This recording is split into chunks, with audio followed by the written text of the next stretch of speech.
ラララ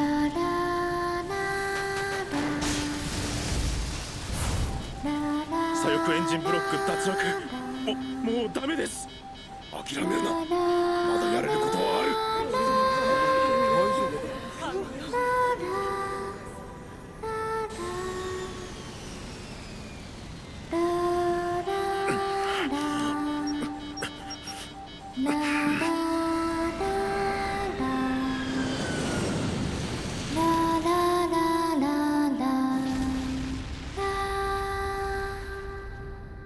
学園都市第23学区にスペースプレーンオリオン号が不時着しました。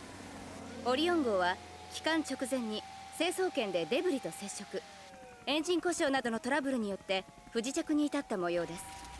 幸い乗っていた乗員乗客88名は全員の生存が確認されました。繰り返します。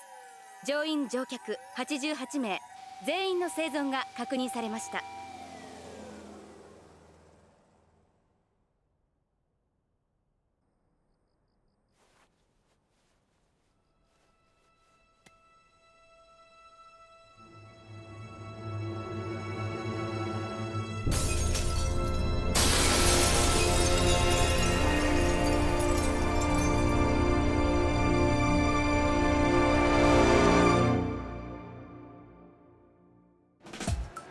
なあ、ハンバーガーで手を打たないか、インデックス。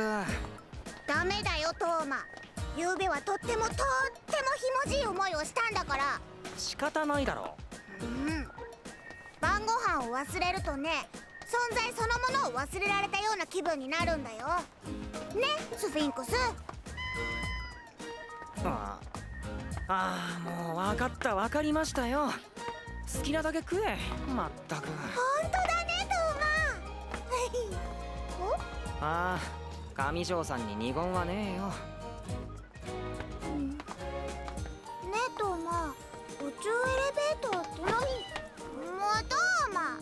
インデックスさん、あなた完全記憶能力があるのに何言ってんですか？あれだよ、あれが宇宙エレベーターだ。ねえトーマ、今までもあんなのあった？ありましたよ。科学が絡むと本当にダメだな。あの時も堂々とあったでしょうが。ちんぷんかんぷんだよ。発表は最近だけど、学園都市じゃなきゃ絶対不可能なスピードって言われてたんだ。スピードがすごいのは分かったよ。でさトーマ。なんだ？宇宙エレベーターって何？つまりだな、ロケットとかシャトルとかを使わねえで直接宇宙まで上がれるようにしたのが宇宙エレベーターさ。科学サイドはバベルの塔さえ現実のものにしようとしてるんだね。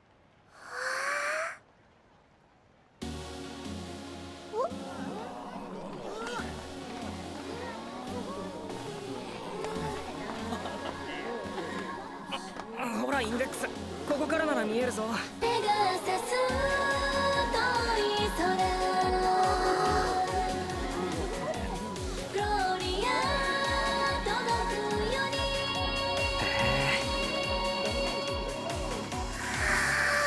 君のつけた足跡が長い雨に消えたよ。懐かしい声、優しさはいつか星になるでしょう。夏は一緒88の奇跡？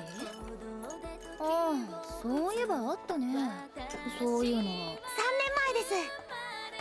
あのオリオン号の事故でスペースプレーン計画が凍結されて、宇宙エレベーター建設が本格的に始まったんですって。なんて言ったって世界初の宇宙エレベーターですからね。しかもこの学園都市に建設する困難と苦労は赤道直下に作るのと比べてもう何倍、いや何十倍です。それをものともせずについに完成させたのがあのエンディミオンなんです。その姿はまさに空に駆け上る天の橋立。美しいですよね。そうね。ねえ、それ何聞いてるの？サテンさん。あリサってネットとかストリートライブで活動してるアーティストなんですけど、今すっごい人気なんです。試しにダウンロードしてみたらいい曲ばっかりで、これは噂なんですけど、アリサの歌って聞くといいことが起こるって言われてるんです。ほら、とにかく聞いてみてくださいってば。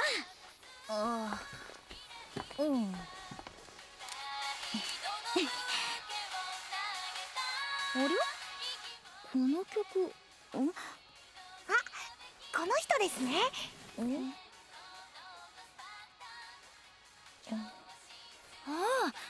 やっぱりあの子だ。まさか美佐子さん、アリサと知り合いなんですか？いや、まあ。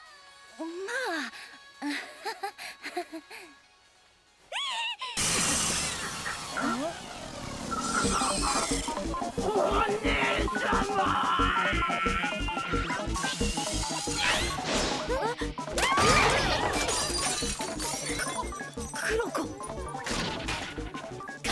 ところで何をなさっているんですの、お姉様。白井さん、まだ入院してるはずじゃ。こんなこともあるからおちおち入院もしてられないんですの。半日早く許可が出たのでみんな驚かそうと思ったんですのに、まさか私が驚かされることになるなんて。暗くなる上は私もお姉様だし。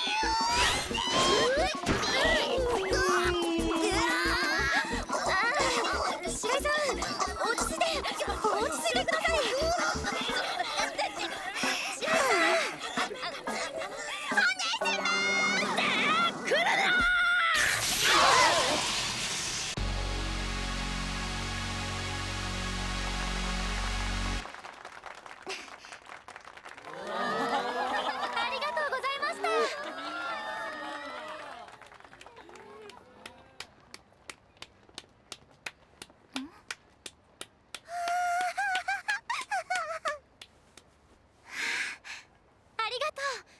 私はメイゴアリ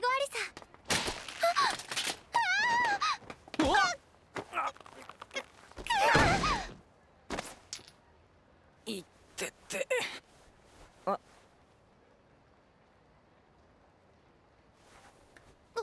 めんなさい。どうも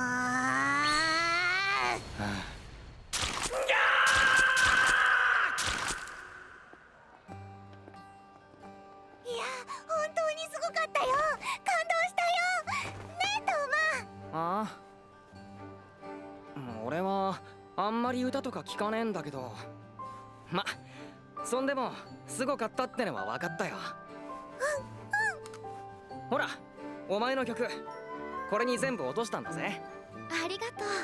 気に入ってくれると嬉しいかな。私は歌にはちょっとうるさいんだよ。でもアリサのは本物だね。詩にスペルを載せたりしてないのに、あんなにみんなを魅了してるんだもん。スペル？いや、なんかクリアに景色が伝わって、そう、一瞬テレパスかなんかかと思ったけど違うみたいだしな。それはないかな。私レベル0だし。へえ、そうなのか。前は悩んだこともあったけど、今はちょっと感謝してるかな。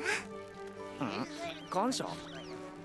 だって能力があったらきっとそっちに頼ってたかな。っていうか、そもそも歌ってなかった気がする。そんなもんか？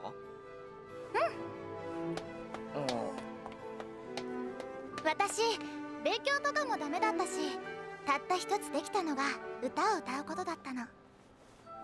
だったら歌おう。そのためなら何でもしようって。いつかね、大きな場所でたくさんの人の前で歌えたらいいなって。それが今の私の夢かな。トーマ、なんだかキラキラして眩しいよ。眩しすぎるよ。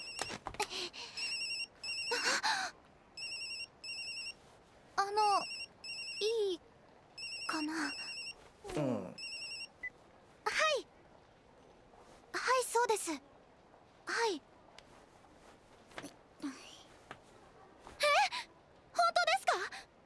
ありがとうございます。はい、わかりました。オーディション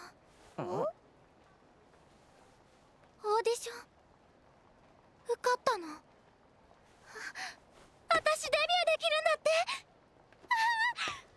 ってことはすげえプロじゃん。テレビに出られるのか？テレビ？じゃあカナミンと同じになるってこと？すごいよ。カナミ？これは絶対お祝いしなきゃだね。そうだ、私たちこれから豪華なご飯を食べるんだよ。あ、アリサも一緒に行こう。でもいいよね、トーマ。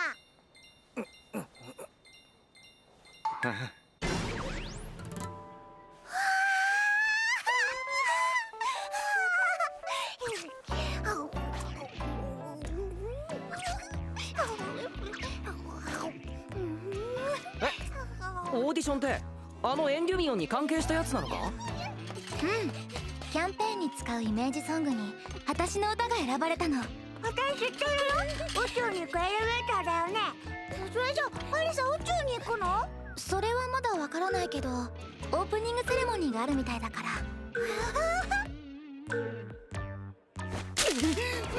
う勘弁してくれアリサの思いが神様に届いたんだね。私ね、なんか運がいいんだ。今度の話もほんと運がいいって。そいつは違うだろ。成功っていうのは怖がらずに打席に立って打ちたいって願って目いっぱいバットを振ったやつにしか訪れないんだ。あら、全然説得力ないんだよ、トーマ。まあ俺の不幸は筋金入りだからな。だけどお前は実力で選ばれたんだ。それは誇っていいことだと思うぜ。トーマくん、次来るよ。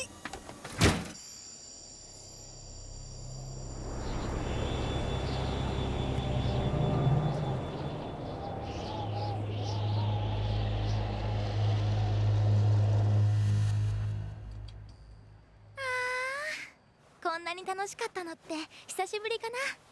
ほんとありがとう、付き合ってくれて。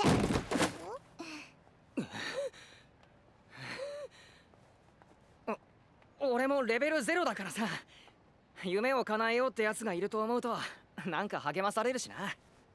トーマくん、そうそう、未来に向かって頑張る人を見ると元気になるんだよ。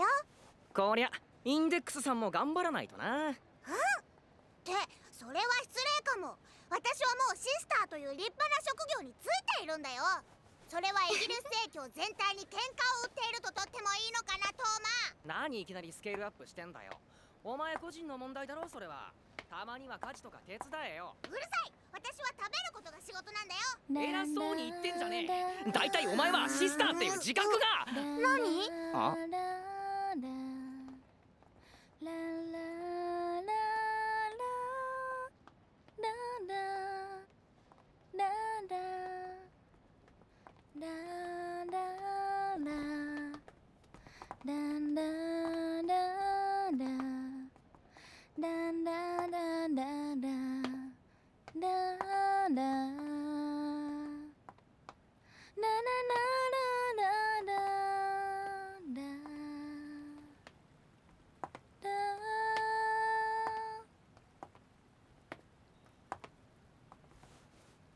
素敵な旋律だね。すごく好きかも。その曲ダウンロードした中にもあったよな。歌詞はないのか？今作ってるところなの。今日は本当にありがとう。デビューライブ決まったら必ず知らせるね。あ、楽しみにしてるよ。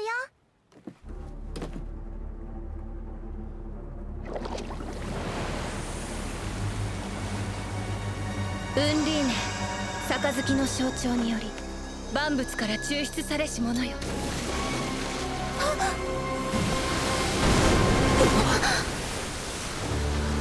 何？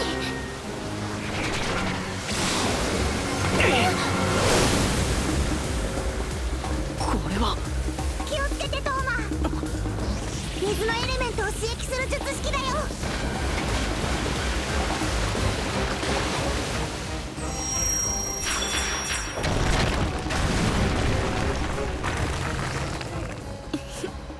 ってことは魔術の連中か。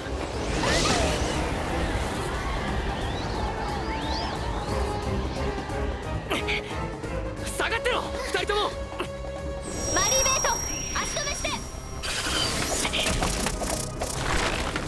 お、土。ジェーン。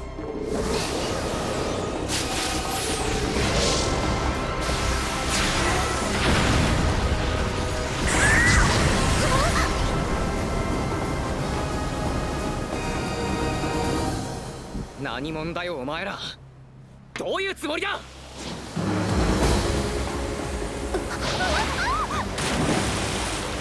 これはスペルインターセプト。こ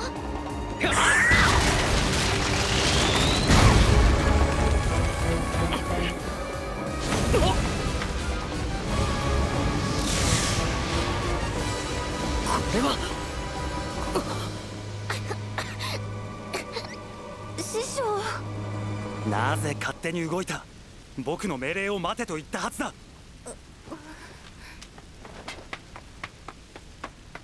おいステイル、こいつは一体どういうことなんだよ。フォルティス931。魔法名。本気かよ。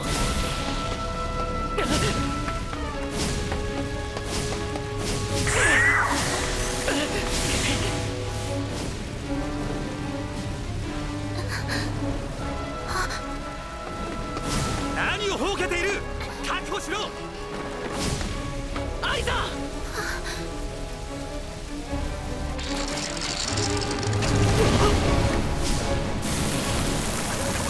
君の右手じゃ質量までは消せない。ダメ。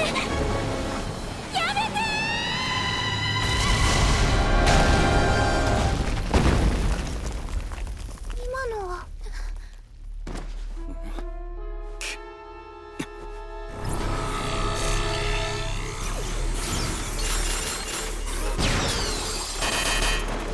なんだ。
こいつは。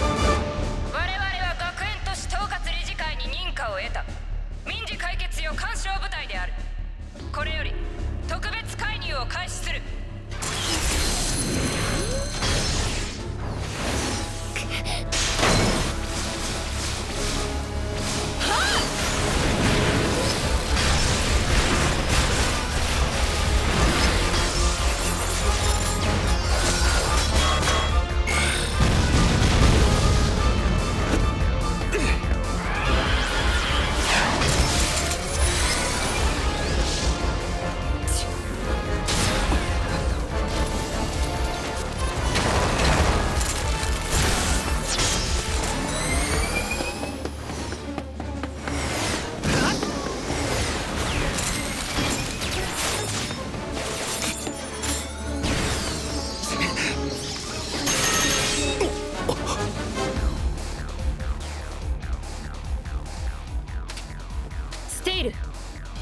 上騒ぎが大きくなると面倒です。撤収を。メアリエ、マリーベート、ジェ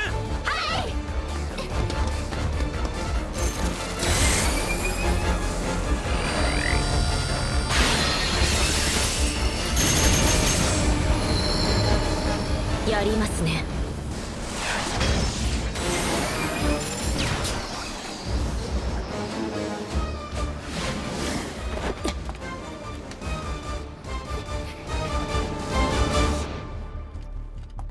おい待てよ、どうしてアリサを狙うんだ。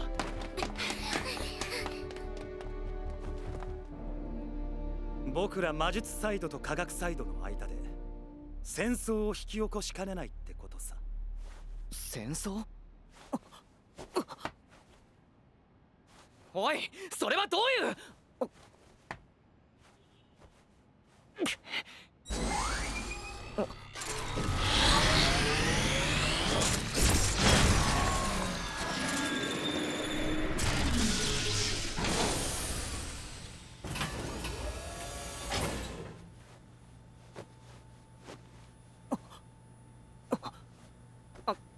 あんたたちは何なんだ。我々は学園都市内の秩序を維持すべく特殊活動に従事している。そんなんじゃわかんねえよ。あの子の敵なのか味方なのか。先ほどの戦闘は依頼を受けた任務の一環だ。答えになってねえ。警告する。彼女に関わるな。気安く関われば貴様は死ぬ。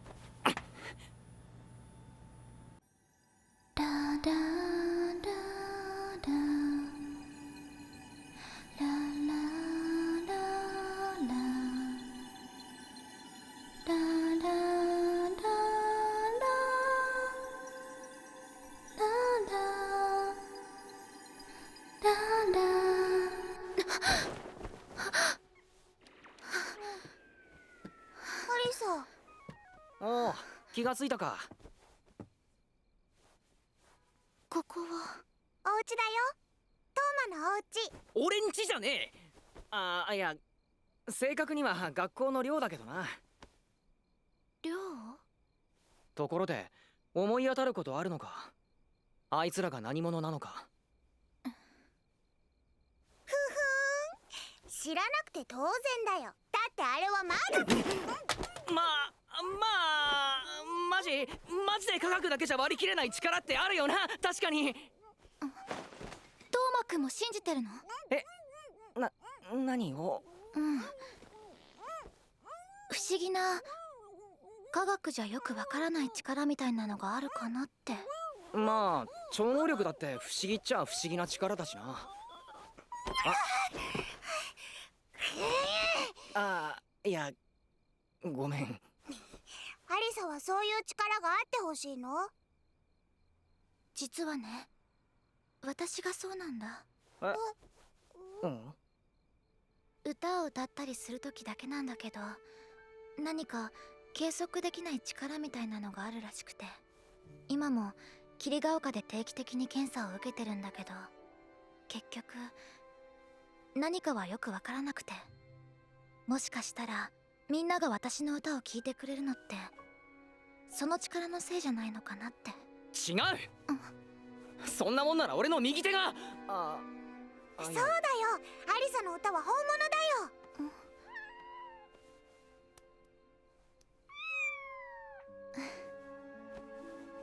ありがとう。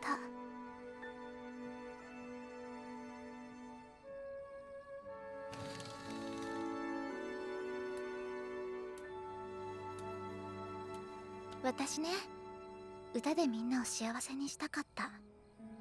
歌ってれば私も幸せになれる気がしてた。でもそれでもし誰かが傷つくならもう。おい、まさかオーディションに合格したのに辞退しようとか思ってないよな。だって歌いたいって結局は私のわがままだよ。またさっきみたいなことがあったら、そのせいで周りの人に何かあったら。だから諦めるのか。力ずくで来る連中に屈して自分の夢を殺すのかよ。言えよ、本当はどうしたいんだ。歌いたいよ。だって私にはそれしかないんだもん。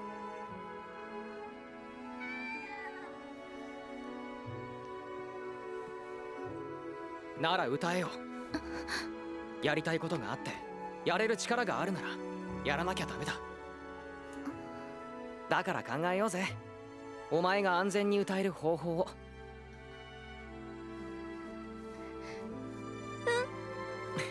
ならアリサはしばらくここにいればいいよ。は魔術師は人目があれば手出しはしてこないはずなんだよ。それにいざとなったら私もトーマもいるしね。そうしよう。魔術？あとにかく敵ここにいれば襲われないってことさ。いいの？はあ、どうやらそれが最善っぽいな。よーし、居候の一人や二人や猫一匹、この上条さんがドーンと引き受けてやりますよ。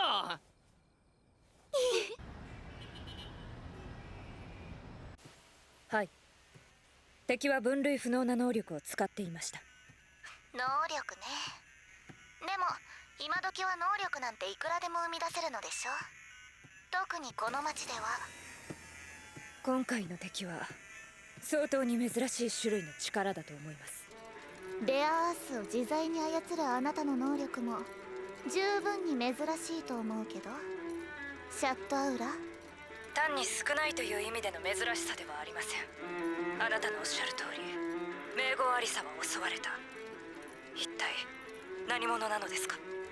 あら、知らないと戦えない。ところで、この回線は本当に安全なのですか？ノイズを感じるのですか？ノイズ？ああ、そうだったわね。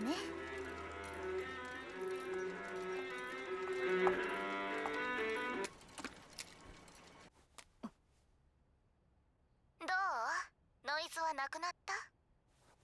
はい。そう、よかったわ。じゃあ明日もあの子の警護よろしくね。はい。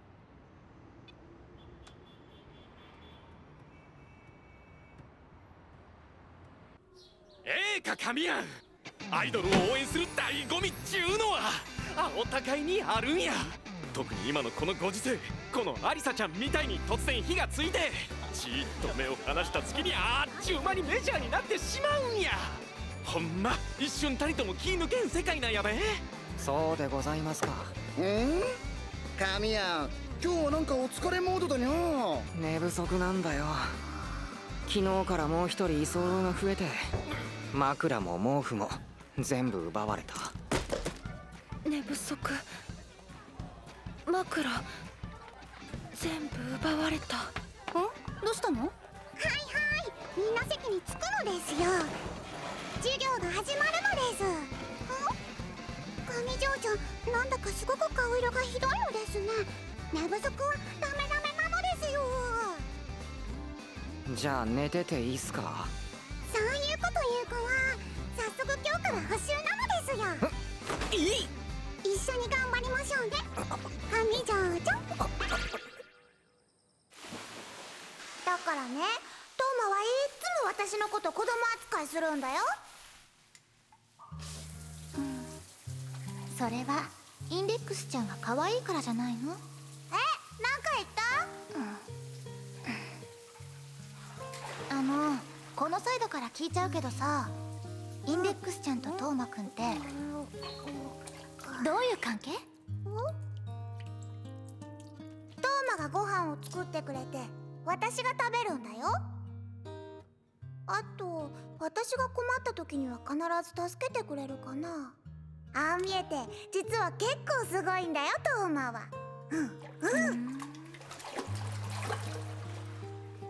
不思議な二人だよね、あなたたちって。でもちょっと素敵かな。ア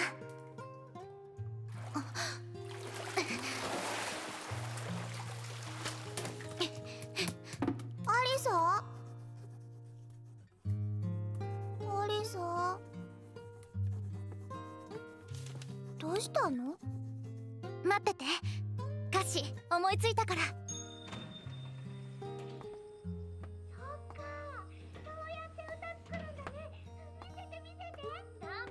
恥ずかしいから。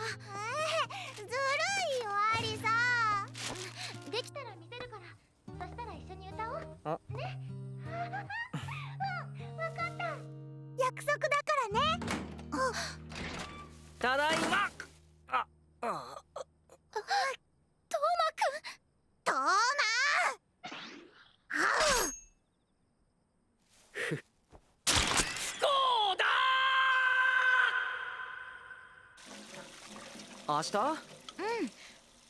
オービットポータルの人と契約の話とか。マジか。俺補習受けなくちゃいけなくてさ、どう考えても間に合いそうにないな。代わりにあいつに任すのも余計に心配なだけだしな。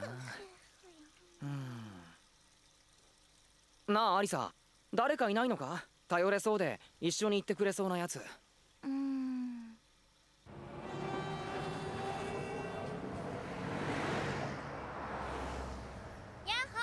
ほー、お待たせ。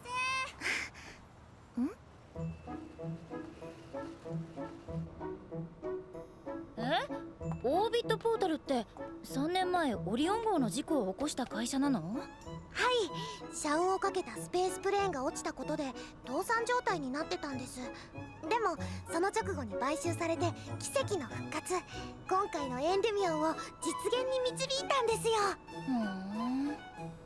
ちなみに今度の社長は女の子なんです。確か10歳くらいだったはずです。じゃあ当時7歳だったってこと？そんなのただのお飾りじゃありませんの？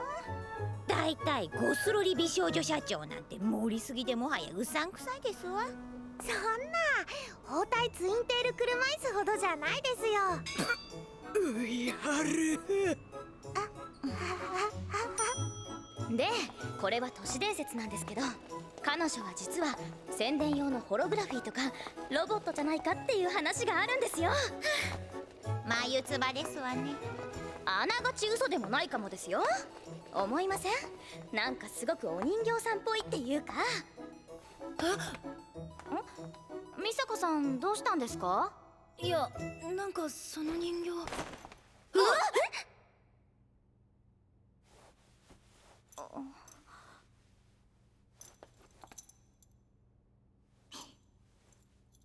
あなたの歌好きよ。こんなに気に入ったのはジェニー・リンド以来かしら。頑張ってね。今のアリサです。よろしくお願いします。よろしくお願いします。よろしく。よろしく。お世話になります。あら、あなたたちは？アリサさんのマネージャーです。かわいい応援団だこと。はい、じゃあお願いします。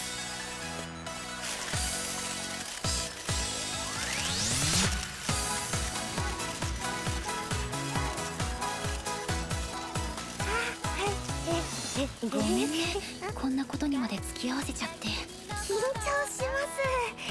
でもなんだか楽しくなってきちゃいましたよ。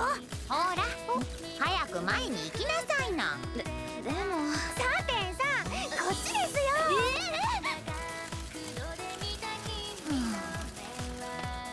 よ。なんでここにビリビリが？まあでもあいつがいれば心配ないか。あいつはあの時。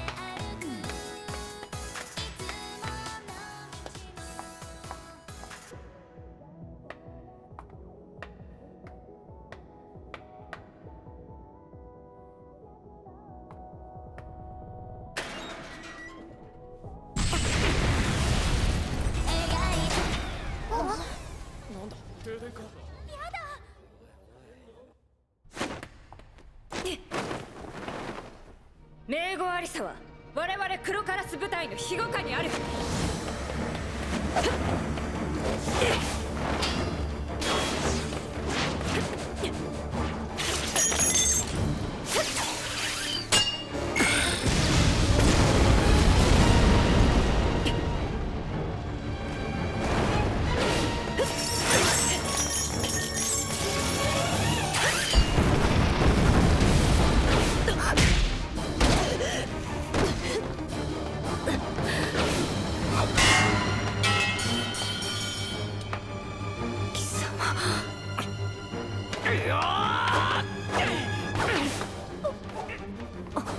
クローセブンよりクローリーダーへ。なんだ？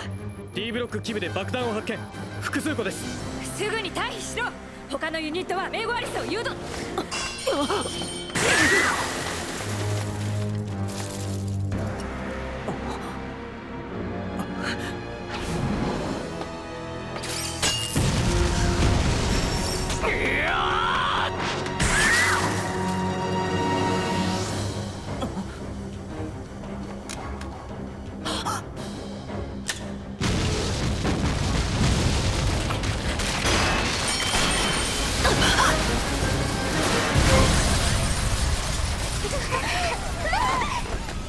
爆発。クロコ、ハイナ、行きますわよ。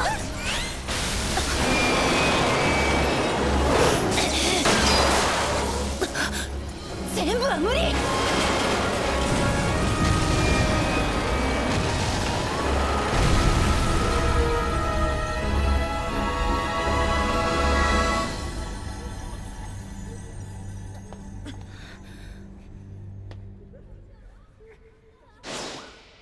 皆さん、ジャッジメントですの。怪我をした人はいませんか？大丈夫か？危なかったな。よかった。少しでもずれてたら。ほんと奇跡ね。そう、奇跡だ。奇跡だ。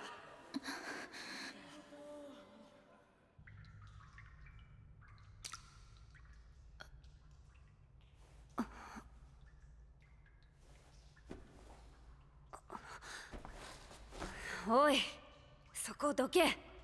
おい。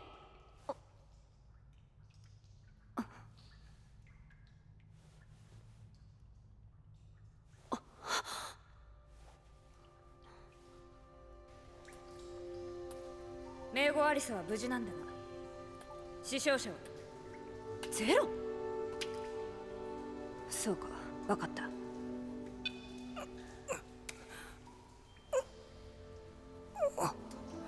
気がついたか？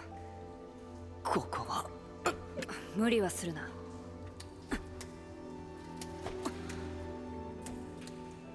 アリサや上にいた連中は無事だ。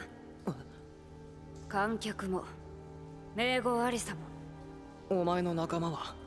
私のクロカラス部隊も全員無傷だ。まさに奇跡ってやつだな。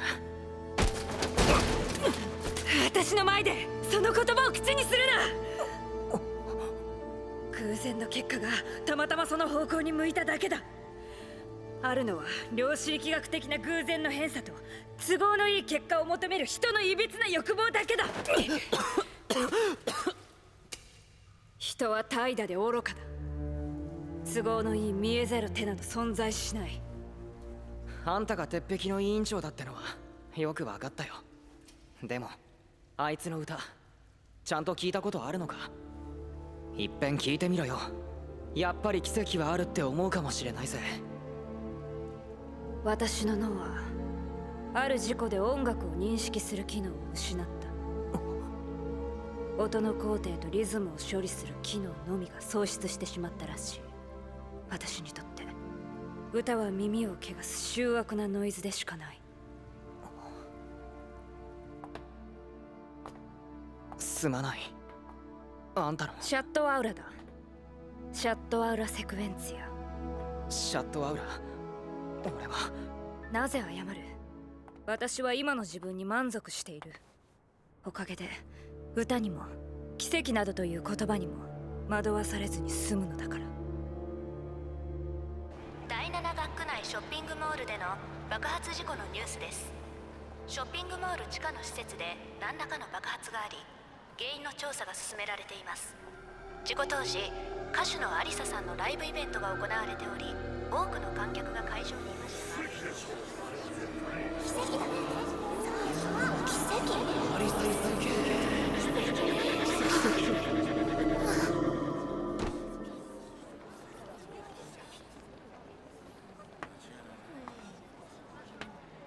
大丈夫か？トーマくん、なんか変だよね。本当に奇跡があるならそもそもあんな事故は起こらないんじゃないかって。そういやそうか。わからなくなってきちゃった。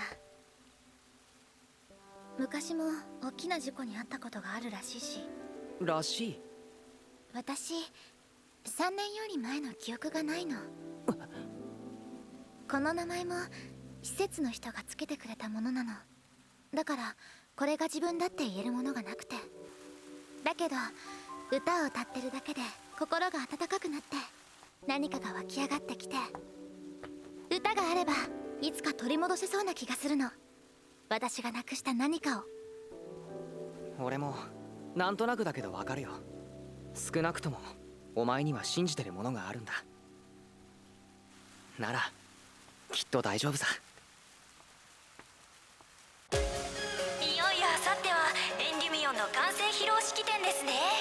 はい、当日には我が社の総力を挙げて皆さんに奇跡とはいかなるものかお見せできると思います。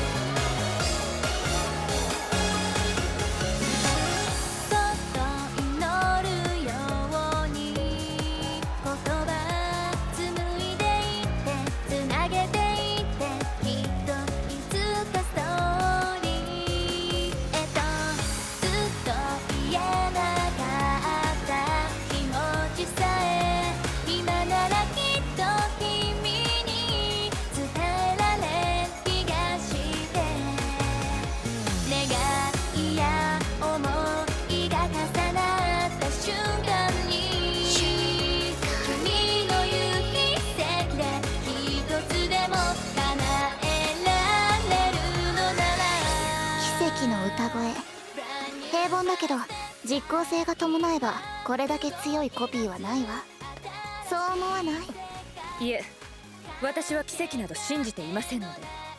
本当につまらない子ね。オリオン号と共に地に落ちるはずだったオービットポータルの命脈を保ったのは88の奇跡のイメージよ。ある意味奇跡は我が社最大の売り物なのよ。オリオン号事件は決して奇跡などでは。88人全員が助かってるのにあれが奇跡じゃなくて何？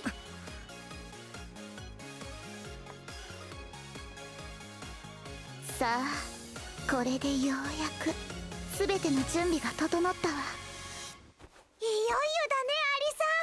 アリサ。インデックスちゃんたちが助けてくれたおかげだよ。今日は私がおごるから何でも食べて。本当？いやー、よりによってあの子とはさすが神やんぜよ。ってことは土見かと、お前は知ってるんだな、アリサが狙われる理由を。あの子が聖人もしくはそれと同等の力を持っているとみなされているからです。神崎。暫定で第9位。完全に覚醒すれば私を上回る力を持つ可能性も。アリサが聖人？あくまで推測、証明も何もされていないにゃ。土帝、あなたの見解は？どうだかにゃ。そもそも聖人の定義も曖昧だし、姉ちんがいろいろ細かく隅から隅までズズズイーっと調べさせてくれれば。冗談ではありません。それが何であれ、学園都市はあの子の資質や能力を解剖学的に解明して利用したいらしいぜよ。特にあのロリッコ社長はな。これあの歌の歌詞一緒に歌うって約束したでしょ。はあ、いっぱいおめでとうだねアリサ。ありがとう。乾杯。まあ二人三脚に、しかも美坂さんとなんて。どうしてもと頼まれてしまって断るわけにはいかない。何事ですの？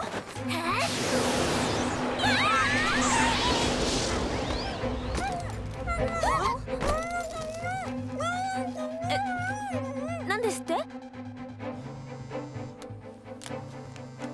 インデックス？どうした？アリサが？クローリーダーよりクロー4、状況を。目標は高速道路に入りました。見失うな。奇跡など存在しない。してたまるものか。師匠、車の中でタバコはダメですの。背が伸びなくなるのです。構わないよ、もう十分伸びたからね。違うのです、私がですの。来るぞ。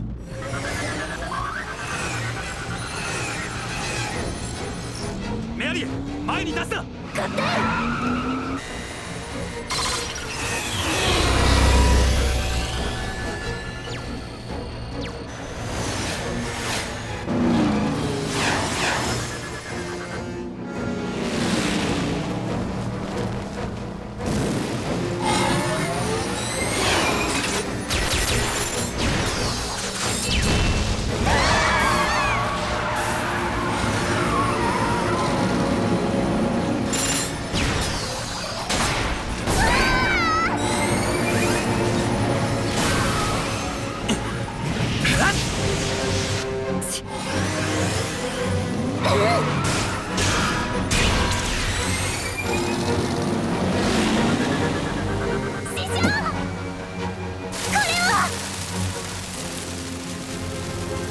イノケンティウス。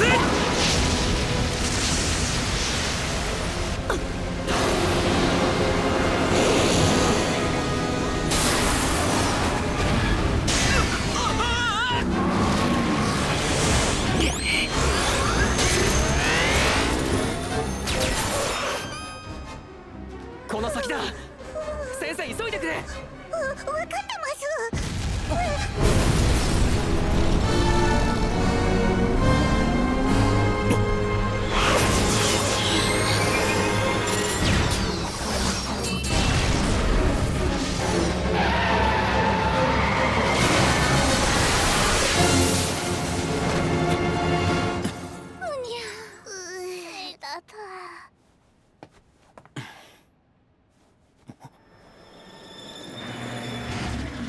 やめろ。何先走ってるんだよ、ステイル。まだあの子が成人だって証明されたわけじゃねえんだろ。神崎か。先ほど新たな命令が下ったんだ。あれが何かわかるか。宇宙エレベーターだろ。違う。シュメールのジグラット、バベルの塔、合理性を超えた規模を持った建築物は存在した時点で魔術的意味合いを帯びてしまう。問題はそこに聖人を組み込んで超大規模魔術装置にしようとした人間がいることだ。ちょっと待て。学園都市に魔術を利用しようとしてる奴がいるってことか。私よ、アンチスキルが動き出したわ。撤収して。了解。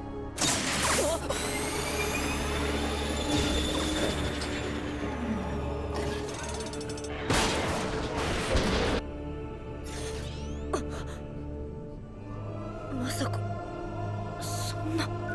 あら、気づいちゃったかしら。いいわ、その子を私のところへ連れてきなさい。来るなシャットアウラ。その子を離せ。シャットアウラ。関係などないくせになぜお前は邪魔をする。まずい。逃げろ上条トーマ。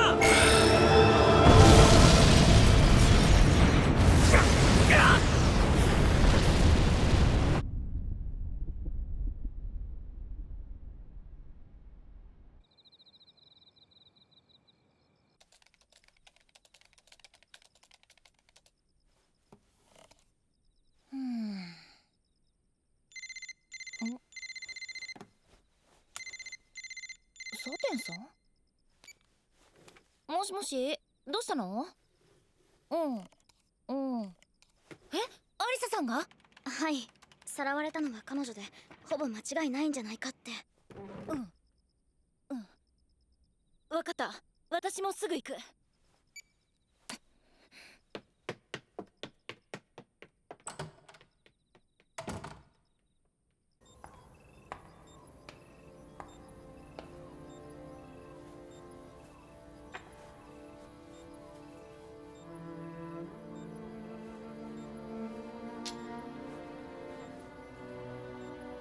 何なんだこいつは。してこのブレスレット。やっぱりあなたたちは引き合ってしまうのね。あの日オリオンに乗っていたのは乗客乗員88人、そして事故の直後生存者88人が確認された。誰もがこれを奇跡と言ったわ。でも本当は一人だけ死亡者がいた。オリオン号のパイロットディダロス・セクエンツィア。そう、あなたの父親。でもその事実が確認された時はもう手遅れ。世界は奇跡に沸き、89人目の存在は隠蔽され、そして奇跡だけが残った。88人しかいないはずの機体に突如として現れ、奇跡を演出した少女、それがこの子よ。あなたはあくまで奇跡だと言い張るのか。だって本当は誰も助かるはずはなかったのよ、あの事故は。まさか空ならうまくいくと思ったのよ。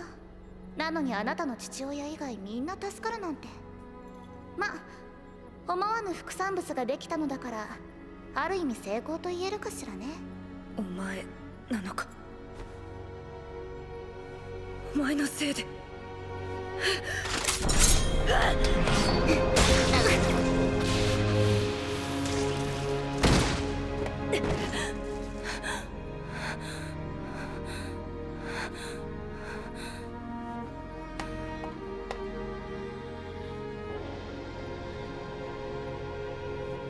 こいつは。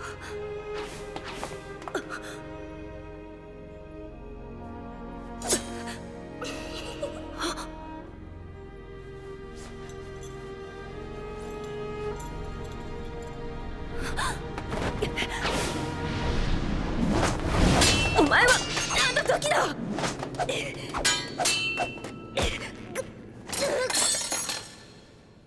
もう気は済んだ。ナイフで刺されるのは16回目だったかしら。化け物め。あらそう。私も大概だけど、あなたたちだって相当なものよ。あなたは生かしておいてあげる。本当の奇跡が起きる瞬間をとくとご覧なさいな。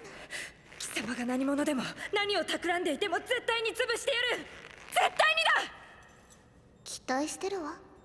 連れて行って。さてと、あとはあなたね。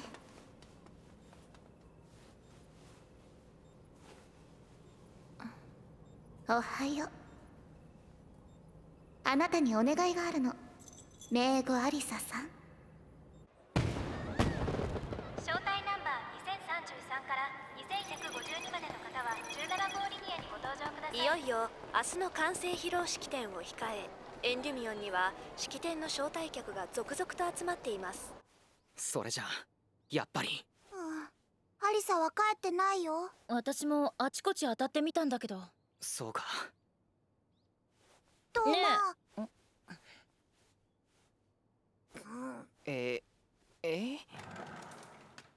やれやれ、今度は大やけど。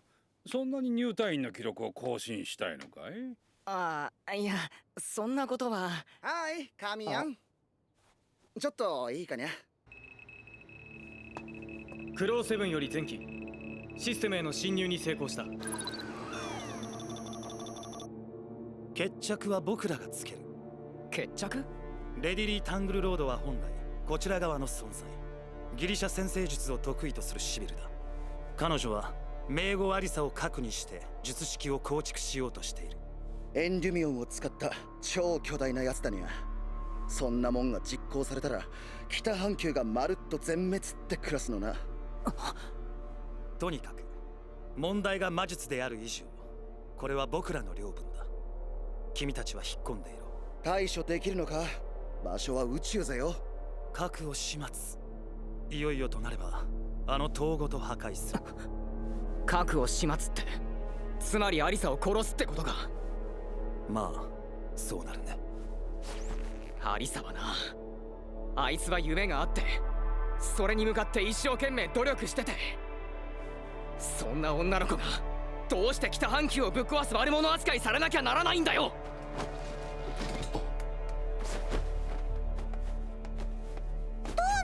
まだ起きてらそんなこともう言ってられねえ。科学と魔術どっちに任せてもアリサは殺される。相変わらずバカなやつだ。そう言うと思って準備はしてあるぜ。ふんふん、なるほど。なんか大変なことになってるみたいってミサコはわざと大きな声でつぶやいてみたり。せえな、独り言ってレベルじゃねえぞ。ったく。ねえ、ジュース買ってきたんだけど飲む？ってあいつあなたの父親以外みんな助かるなんて、これが奇跡でなくて何？お待たせしました。状況は？レディリーたちはすでに宇宙へ。作戦は第4フェーズまで進行中。アンチスキルの一部隊がエンデュミオンに近づいています。上へ行く準備はできてます。隊長、私は決着をつけておく。この後は一人も上に上げるな。出るぞ。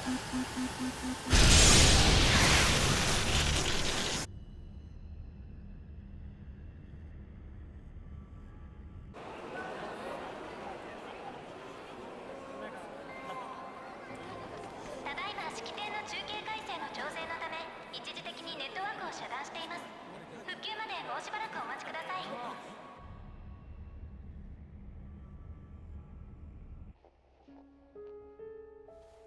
奇跡。私のために歌ってくれないかしら。あなたの奇跡の歌を。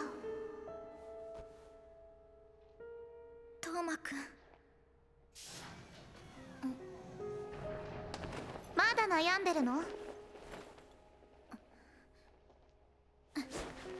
道端で歌っていたあなたにこんな大きな舞台をあげたのに、嫌なら断ってもいいのよ。その場合はここにいる招待客全員が死ぬことになるけど。歌います。でもそれは私の夢のためでもあなたのためでもありません。私の歌を純粋に楽しみにしてくれているみんなのためです。あの人たちのために私は歌います。あなたが何を考えていようと、それを上回る奇跡の歌を。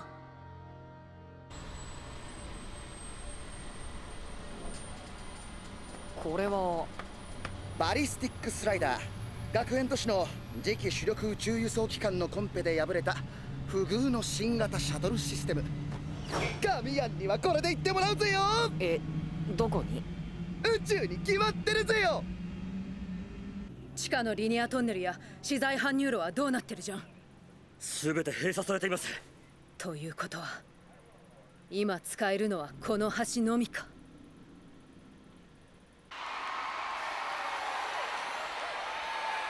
今夜は星が消えねだからきっと届く。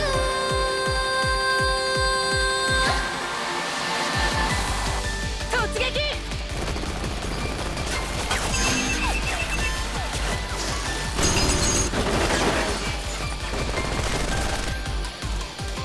眠れぬ夜見上げれば星たちがいつだって来てくれた。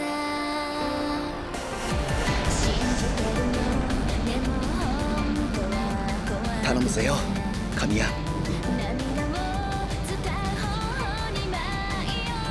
さてと行くぞ。はい、希望の粒を指で弾く。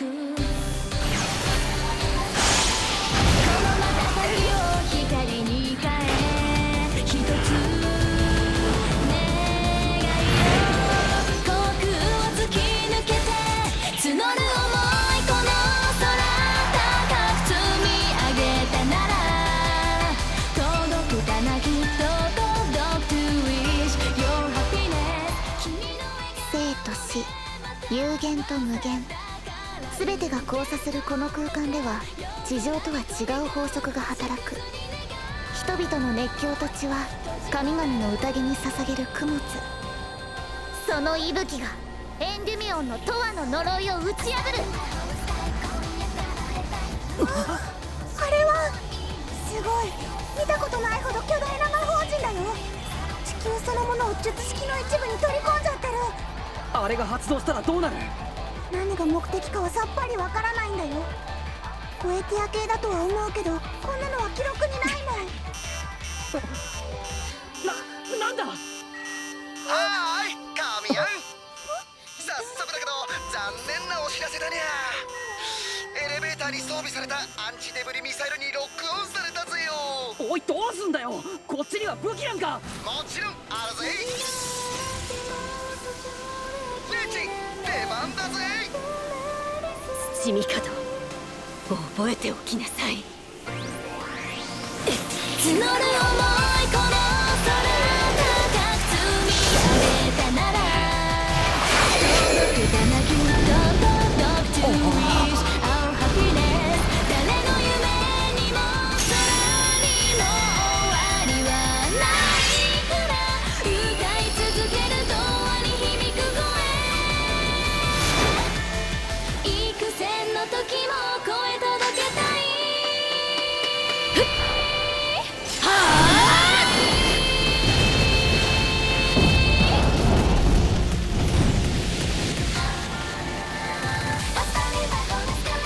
あとは頼みます、神城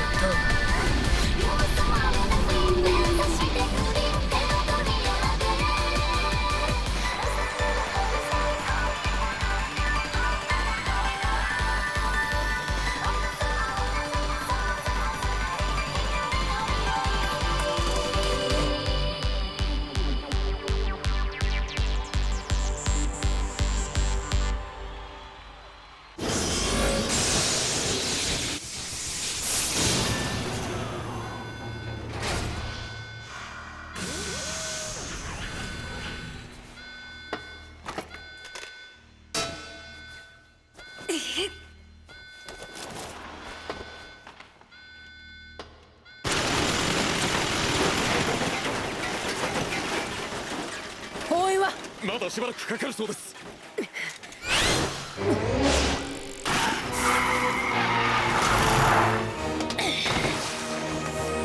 たく勝手に置き去りにするとか、どっかピントがずれてるのよね、あいつのやることって。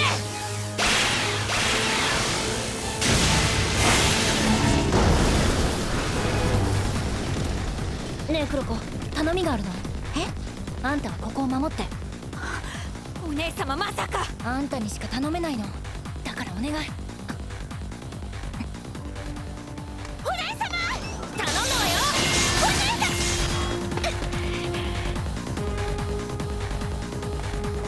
僕らも動くぞ。はい師匠。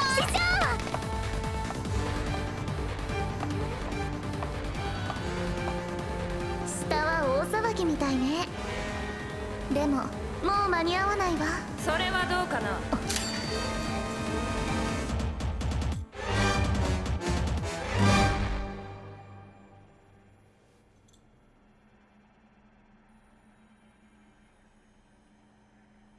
バカな子、来てしまったのね。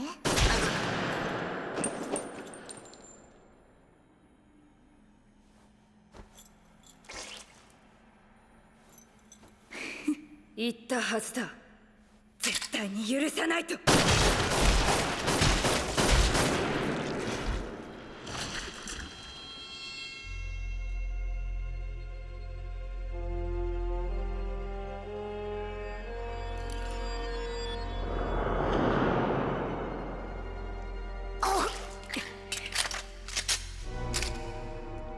そう、もう1000年は生きたかしらね。オリオン号の実験も失敗したけど、その代わり思わぬ副産物が生まれたわ。それがアリサよ。あの奇跡の力で私は死ぬことができる。さあ一緒に終わりましょう。させるか。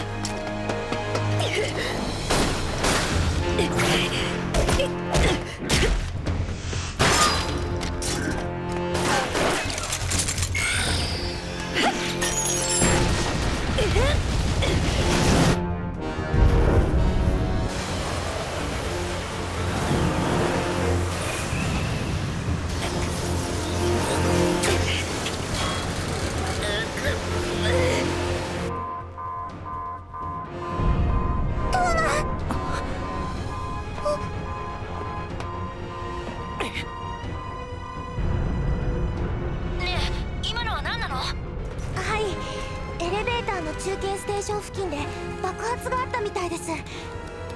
そのせいで暴力バランスが崩壊しちゃってます。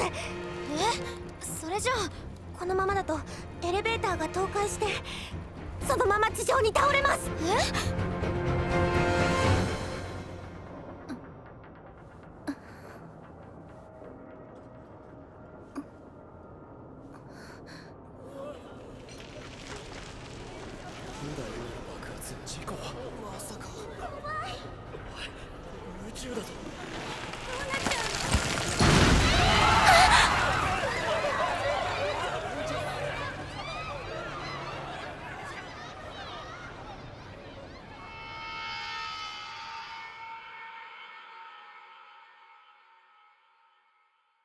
そうか、あの時も私は。係員何してる。早く開けろ。明日晴れるかな、空を見る満天の星たちきらめく、手を伸ばしたら届きそうだねと笑い合ったら二人また歩き出す。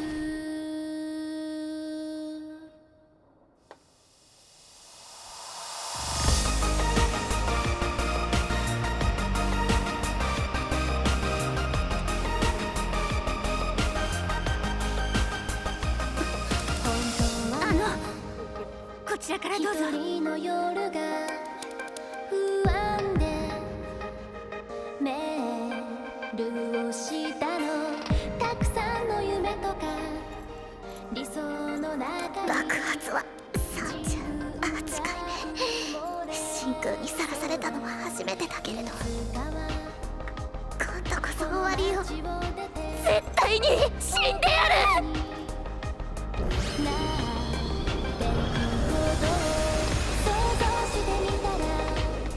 エンデュミオンが崩壊する。ああ、どうやら避けられん状況らしい。こっちでもできるだけのことは試してみるぜよ。だがシミカド、どうも。二手に分かれよう。お前は魔術の起動を止めてくれ。俺はアリサのところへ行く。ねえトーマ、絶対にアリサを助けようね。約束したんだよ。あの歌ができたら二人で歌おうって。分かった。ダメです。やっぱり崩壊は避けられないみたいです。落ち着いて。何か方法はないの？緊急用のパージシステムがあります。本来はリモートで点火できるんですけど、今はシステム自体が凍結されています。それって動かせないってこと？この3カ所にある爆砕ボルトを全て手動で点火させることができれば。今は何でもやってみるしかないわ。一箇所は私が引き受ける。お姉様、私も今からそちらに。白井さん、もう一箇所はこっちで引き受けるじゃん。それじゃあ3つ目。もしもーし、こちら匿名希望のペンネーム人生と書いて妹と読むさんだにゃ。話は聞いたぜよ。3つ目が何とかできる方法があるんだにゃ。誰だ？わかりません。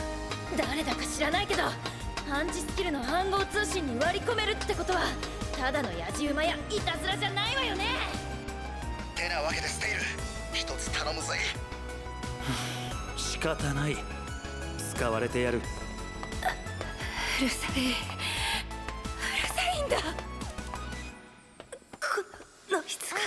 奇跡を止めてやる。絶対に。満天の星たちきらめく、強く願ったらきっと叶うから自分信じて。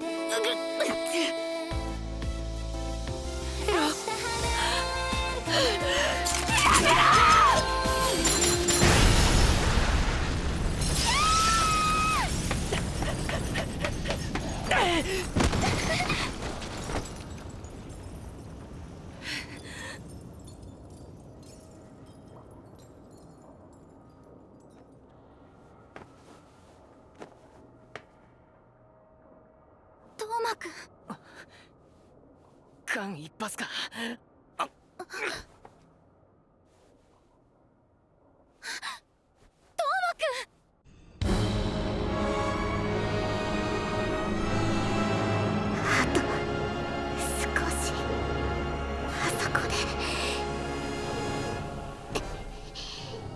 こんな無茶な術式は初めて見たよ。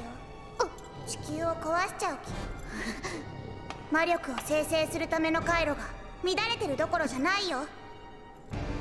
禁書目録ね、聞いたことあるわ。10万3000冊の魔導書を記憶させられた人間図書館。あなたならわかるでしょ。魔術によって呪われた者の気持ちが。ようやく抜け出せるのはこの地獄から。無理だよ。それをやってもあなたは死ねない。私にはわかる。こんな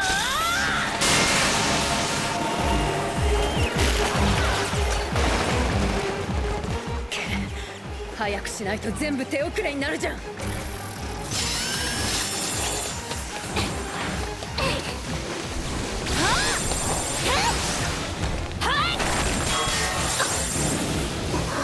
油断するな。師匠、来るぞ。トーマくん。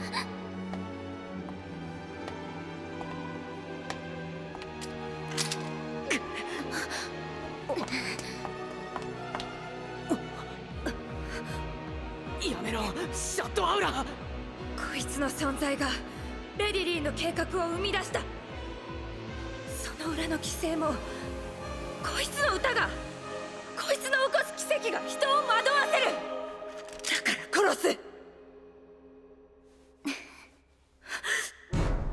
ぜだ、なぜ笑ミサカさん、爆砕ボルトは次の角を右です。了解。どうしたんですか、ミサカさん。大丈夫ですか、師匠。気にするな。ただのかすり傷だ。師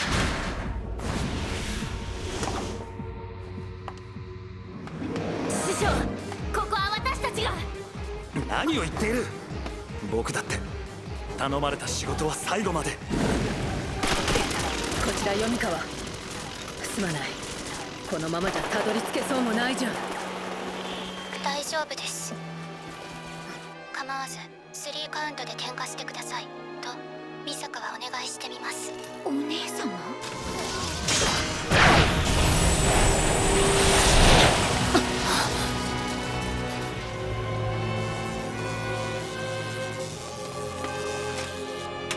ったく、なんでこの俺がこんなことしなきゃならねえんだ。だってこのエンデミオンが倒れたら地球が壊れちゃうって、みんなが住むところがなくなっちゃうって。ミサカは当たり前の正論を語ってみたり。地球だ。そんなもん知ったこっちゃねえが、ま、リハビリにはちょうどいいか。迷ってる暇はなさそうね。行くわよ。3。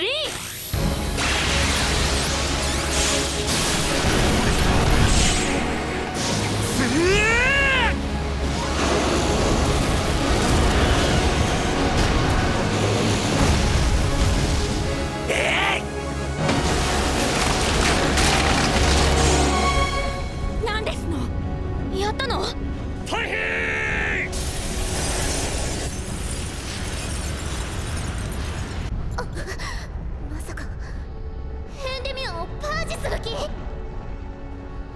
今ならやれる。折り重なった術式を解いて崩す方法を見つける。基部を爆破しただと。これで分かっただろう。できないことなんかないんだよ。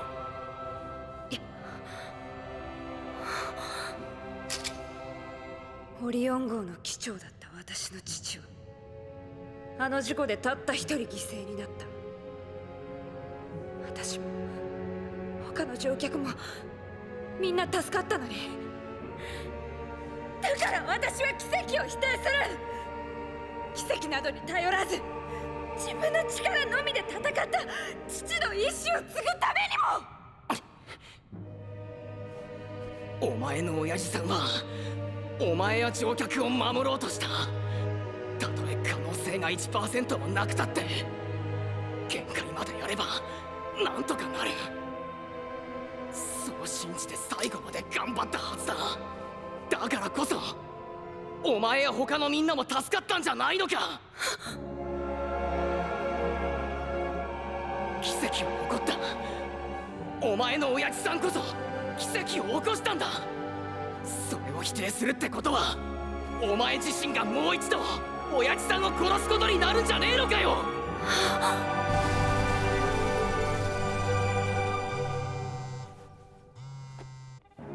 頼む、出てくれカミヤン。くそ、やはり落ちるぞエンデュミオンは。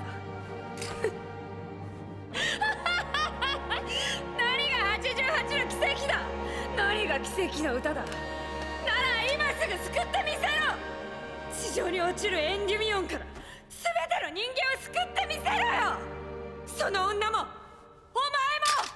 奇跡を肯定し秩序を乱す者は全て。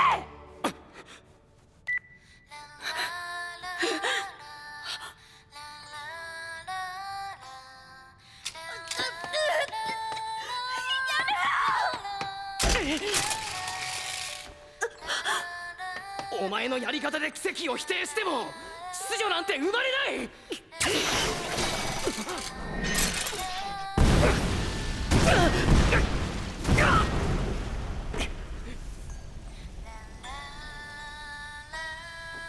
ほんのわずかの可能性にかけて何かが手に入るって信じて、それでちょっとでも変えられるのが前に進むってことだろう。それがお前の親父さんの目指したもんじゃないのか。それこそが奇跡ってやつじゃないのかよ。お前のその惨めな幻想をこの右手でぶち殺す。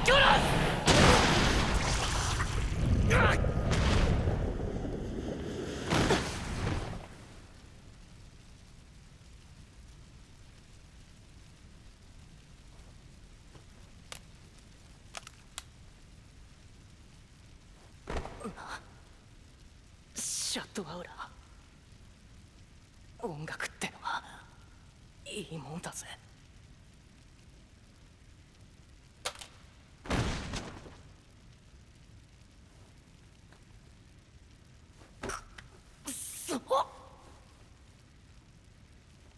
まだ終われねえんだよ。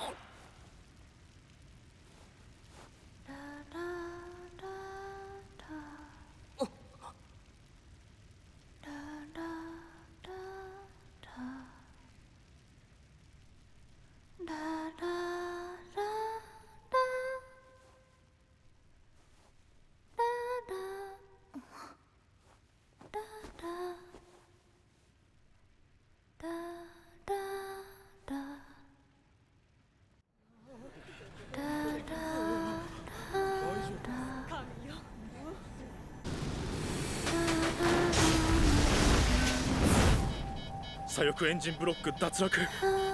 もうダメです。諦めるな、まだやれることはある。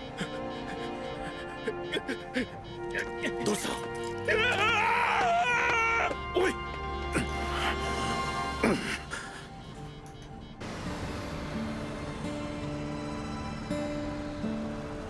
お願いします。私の大事なもの全部なくしてもいい。だから今みんなに奇跡を。そうだ、私はあの時願った。大事なものを差し引いてでも奇跡が欲しいと。そして私が生まれた。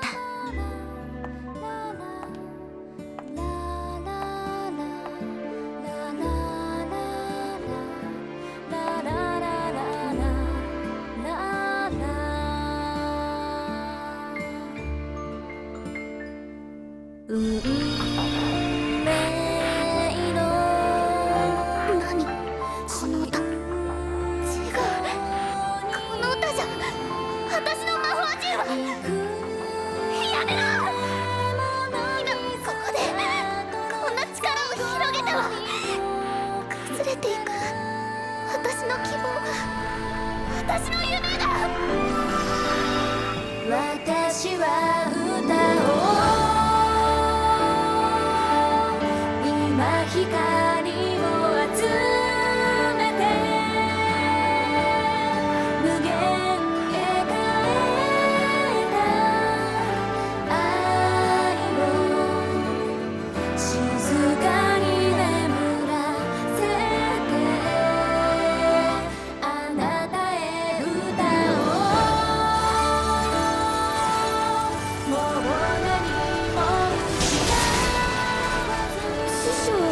します？崩れてた。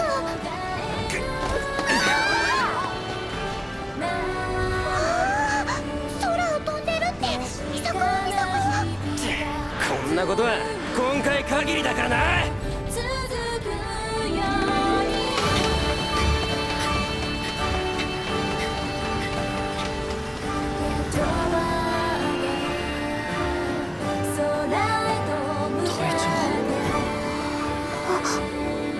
ヘンディミオンが落下コースから外れていってる。地上への衝突は回避しました。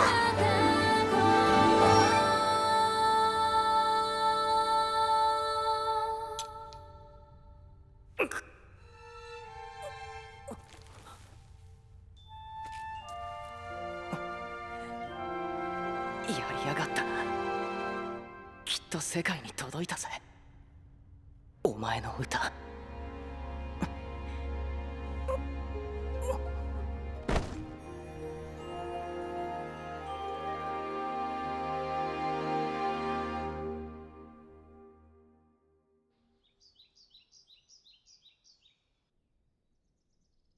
結局何だったんでありけるのかしら、あの乙女は。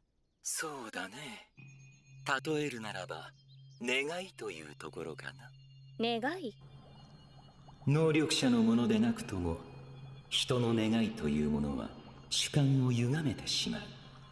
複数の願いが同一の思考を与えられれば、それは因果律にすら干渉する力になる。その力は一人の少女を分断し、多くの人の運命を変えた。そして二人が一人に戻らんとする際の歪曲が今ひとたびの奇跡を起こしたと。レディリーは興味深い実験をしてくれたよ。けだし死ねないというのは不幸だね。ねえトーマ、やっぱりアリサって。いや、だって俺が触れたんだぜ、この右手で。だからあいつは幻想なんかじゃない。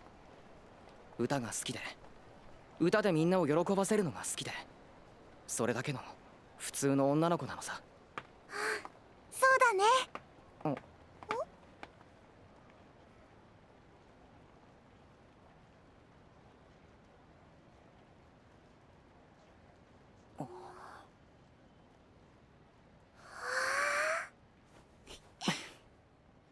トーマにも聞こえた？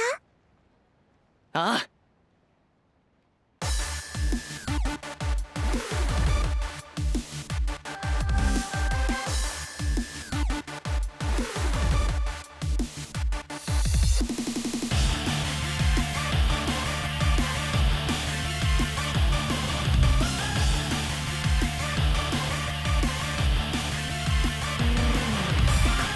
空を旅する夜、目的地までの汽車に乗る。恋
かけていつかきっと手に